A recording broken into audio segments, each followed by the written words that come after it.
आपको चक्रवृद्धि ब्याज के किस्त वाले आपको सवाल कराऊंगा, ठीक है ना।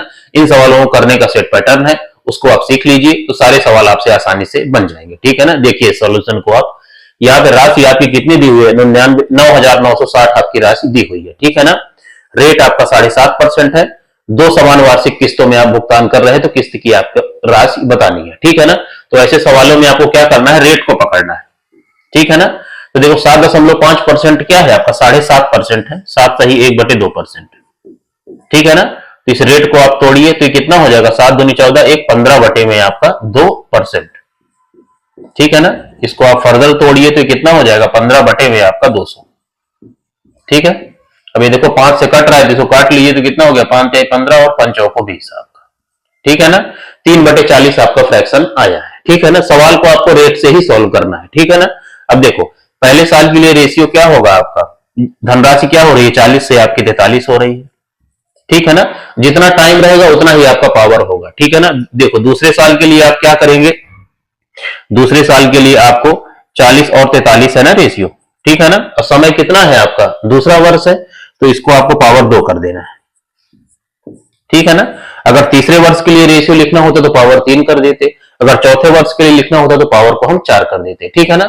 जितना समय रहेगा उतना ही पावर आपका रहेगा, ठीक है ना। अब देखो यहाँ पे ये जो है आपकी किस्त की राशि है, ठीक है ना।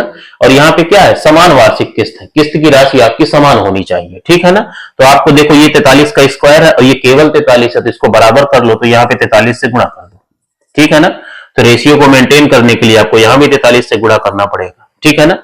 अब इसको आप सॉल्व करिए, ये आपकी धनराशि है, ठीक है ना। अब इसको आप सॉल्व करिए, कितना हो गया देखो आपका, ये आपका 4 × 12, 4 × 16 1 17, 1720, और यहाँ पे 4 × 1600, ठीक है ना। इसको आप जोड़ दीजिए तो कितना हो गया, 20, 7 6 13, 1 1 2 1 3 आपका 3320, ठीक है ना। तो ये जो 3320 है आपकी धनराशि की वैल्यू है, ठीक है ना। सवाल में आपको कितनी दी हुई है, 9,960, ठीक है। 0 से आपका 0 कट गया तो कितने गुना, आपका 3 गुना हो रहा है, ठीक है ना। तो आपको किस्त की राशि निकाल के उसका 3 गुना कर दोगे तो आपका आंसर हो जाएगा, ठीक है ना।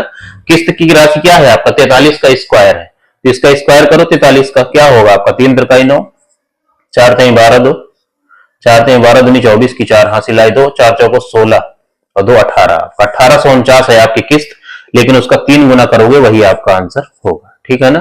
तो कितना हो गया, 3 9 27, 3 4 12, 2 14, तो लास्ट में आपका 47 आएगा, तो क्या होगा, तीसरा आपका आंसर हो जाएगा, ठीक है ना।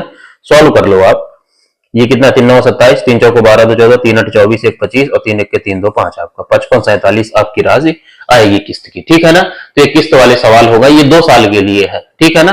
तो यही इनका सेट पैटर्न है और सारे सवाल आपके आसानी से ऐसे ही बन जाएंगे।